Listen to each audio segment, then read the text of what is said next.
Haryana land acquisition, जी हाँ, एक बड़ा फैसला, रियल एस्टेट पे एक बड़ा इम्पैक्ट। नमस्कार दोस्तों, आज की कहानी हरियाणा से शुरू होती है, जहां एक कोर्ट के फैसले ने सबके होश उड़ा दिए।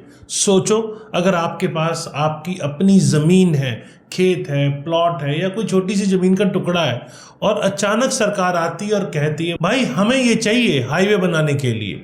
पैसे मिलते हैं लेकिन आपको लगता है अरे ये तो बहुत कम है। हरियाणा के कुछ जमीन मालिकों के साथ ऐसा ही हुआ, लेकिन उन्होंने हार नहीं मानी, कोर्ट का रास्ता पकड़ा और फिर जो हुआ वो गजब हो गया। आज हम इसकी पूरी कहानी समझेंगे और ये भी देखेंगे कि रियल एस्टेट की दुनिया पर इसका क्या असर पड़ने वाला है। तो चलो शुरू करते हैं और डिटेल में आपको इसको मैं समझाता हूं। नमस्कार, मैं हूं प्रदीप मिश्रा। प्रॉपर्टी मिश्रा शो में आपका स्वागत है। यहाँ हम आपको प्रॉपर्टी और प्रॉपर्टी मार्केट की हकीकत बताते हैं। नो बकवास, डायरेक्ट काम की बात। चलिए शुरू करते हैं। सबसे पहले शुरू करते हैं कि आखिर हुआ क्या था। हरियाणा में सरकार शायद NHAI, national highway authority of India के साथ मिलकर कुछ जमीन लेना चाहती थी, शायद हाईवे बनाने के लिए, शायद कुछ और बड़ा प्रोजेक्ट करने के लिए। लेकिन जमीन मालिकों को लगा कि यह मजाक है, हमें तो ठीक से पैसे भी नहीं मिल रहे और जो प्रोसेस है उसमें भी कुछ गड़बड़ी लग रही है। बस फिर क्या था, उन्होंने सीधा हाई कोर्ट का दरवाजा खटखटाया। वहां जज थे न्यायमूर्ति सुरेश ठाकुर और विकास सूरी जी। दोनों ने सारी फाइलें खंगाली और किताबें पलटी। फिर एक धांसू सा फैसला आया। कोर्ट ने कहा अरे भाई, जमीन मालिकों के साथ नाइंसाफी हुई है, या तो उन्हें सही पैसे दो या उनकी जमीन के हक का पूरा मानो। बस जमीन मालिकों की खुशी का ठिकाना नहीं रहा, मानो उनके लिए एक साथ दिवाली और होली आ गई। ये फैसला क्यों बड़ा है ये भी इंपॉर्टेंट है। अब सोच रहे होंगे कि आप एक छोटा सा केस है, इसमें क्या खास बात है। अरे ये सिर्फ हरियाणा की बात नहीं, ये पूरे देश के लिए बड़ी बात है। चलो इसे आसान भाषा में आपको मैं समझाने की कोशिश करता हूं। जमीन मालिकों की जीत। अगर आपकी जमीन सरकार ले रही है तो आपकी आवाज में ताकत आ गई है।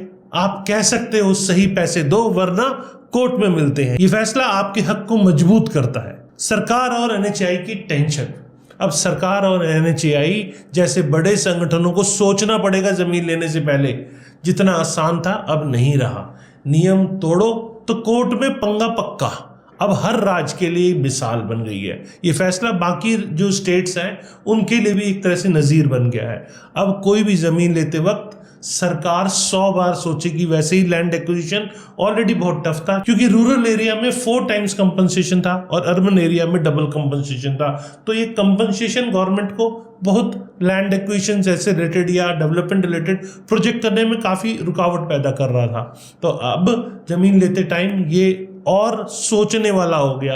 अब इसका रियल एस्टेट पे क्या असर पड़ेगा, क्या क्या बदलेगा, ये भी आपको मैं बताता हूं। तो इससे सरकार के बड़े बड़े प्रोजेक्ट जहां एक्विजिशन करके गवर्नमेंट काम करना चाहती है वो रुक सकते हैं या वहां ज्यादा कंपनसेशन देना पड़ सकता है। ऐसे तमाम डेवलपमेंट के प्रोजेक्ट को आगे आने वाले टाइम में देखते हैं क्या फर्क पड़ेगा। अब रियल एस्टेट पे क्या असर पड़ेगा, क्या क्या बदलेगा। जी हां, अब बात करते हैं असली मामले की। रियल एस्टेट पर इसका असर पड़ेगा। जमीन तो रियल एस्टेट की रीढ़ है, चाहे घर बनाना हो या मॉल या फिर हाईवे। अब जमीन के नियम बदलते हैं तो पूरा खेल बदल जाता है। चलो इसे 1 बाय 1 करके समझते हैं। सबसे पहले जमीन की कीमतें बढ़ेगी। अगर जमीन को ज्यादा पैसे मिलने लगे तो सरकार या बिल्डरों को जमीन खरीदने में ज्यादा खर्च करना पड़ेगा। ये खर्च कहाँ जाएगा? प्रोजेक्ट की कीमत में। मिसाल के तौर पे अगर हाईवे की जमीन महंगी पड़ी तो उसके आसपास के प्लॉट, फ्लैट या दुकानों की कीमत भी बढ़ सकती है। और अगर आप घर खरीदने या निवेश करने की सोच रहे हैं तो जेब ढीली करने के लिए तैयार हो जाओ। मतलब अगर लैंड कंपनसेशन, मान लीजिए एक एरिया में 5 लाख रुपीस पर एकड़ लैंड है और वहां गवर्नमेंट ने 4 टाइम्स मतलब 20 लाख रुपीस या भी उससे ज़्यादा 25-30 लाख रुपीस पर एकड़ कंपनसेशन दिया, तो लैंड ओनर्स की डिमांड वहां बढ़ जाएगी। क्योंकि गवर्नमेंट अगर 30 लाख रुपीस पर एकड़ कंपनसेशन दे रही है तो वहां आसपास 30 लाख रुपीस पर एकड़ का बेस प्राइस बन जाएगा। मतलब नेक्स्ट ट्रांजैक्शंस जो होती हैं रियल एस्टेट में वो बेस प्राइस के ऊपर ही होती हैं। तो ये एक बड़ा रेट बढ़ाने का बाजार में ये बड़ा एक नुकसान इसके अंदर देखने को मिल सकता है। कीमतें अपने आप ऑटोमेटिक बढ़ जाएंगी। अब दूसरी इंपॉर्टेंट चीज जानने वाली है प्रोजेक्ट में देरी। जी हाँ, बड़े प्रोजेक्ट को जल्दी जमीन चाहिए होती है, लेकिन अब कोर्ट कह सकता है कि पहले नियम फॉलो करो फिर आगे बढ़ो। इससे बातचीत में टाइम लगेगा, कोर्ट कचहरी होगी और प्रोजेक्ट लटक भी सकते हैं। अगर आपने कोई फ्लैट बुक किया है तो हो सकता है कि चाबी मिलने में देरी इसीलिए हो क्योंकि वहाँ का इंफ्रास्ट्रक्चर डेवलपमेंट काफ़ी डिले हो जाए, और इंफ्रास्ट्रक्चर डेवलपमेंट में हमेशा इंक्रीज्ड कॉस्ट होती है अगर उस प्रोसेस में काफ़ी डिले हो जाए। अब तक NHAI कंपल्सरी एक्विजिशन के तहत लैंड एक्वायर कर लेती थी, लेकिन अब वो जो क्विक प्रोसेस था उसमें लंबा चौड़ा टाइम लगता हुआ मुझे दिख रहा है। तीसरा इंपॉर्टेंट एस्पेक्ट है ज़मीन मालिकों को फ़ायदा होगा। जी हाँ, अगर आप ज़मीन मालिक हो तो आपके लिए ये बोनस है। अब कोई आपको कम पैसों में नहीं बहला सकता। लैंड एक्विजिशन कानून जो 2013 का है पहले से ही आपके हक की बात करता है, लेकिन ये फैसला उसे और मजबूत करता है। अब मोल भाव कर सकते हैं और सीधे कोर्ट जा सकते हैं। चौथा इंपॉर्टेंट एस्पेक्ट है पूरे देश के लिए नियम है। जी हाँ, ये फैसला हरियाणा तक सीमित नहीं है, ये एक मैसेज है हर स्टेट के लिए। अब सरकार और बिल्डर्स को सावधानी बरतनी पड़ेगी क्योंकि विकास तो होगा लेकिन इंसाफ के साथ। तो प्रॉपर कंपनसेशन देना जरूरी है, नहीं तो लैंड ओनर कोर्ट का दरवाजा खटखटा सकता है। तो ये टिप्स आपके लिए हैं। सबसे पहले जमीन मालिकों के लिए, अगर आपकी जमीन ली जा रही है तो पहली ऑफर पर हाँ मत बोलना।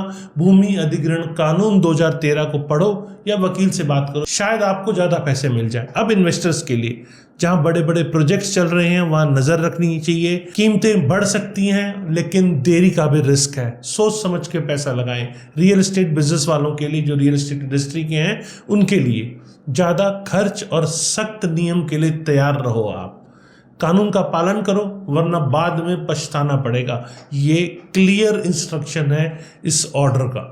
अंत में एक नई शुरुआत। हरियाणा का ये फैसला कोई साधारण खबर नहीं है, ये एक नया चैप्टर है। ज़मीन मालिकों के लिए उम्मीद की किरण है और रियल एस्टेट की दुनिया के लिए एक साइन है कि अब नियम बदल रहे हैं। ज़मीन महंगी होगी, प्रक्रिया सख्त होगी और इंसाफ सबसे ऊपर होगा।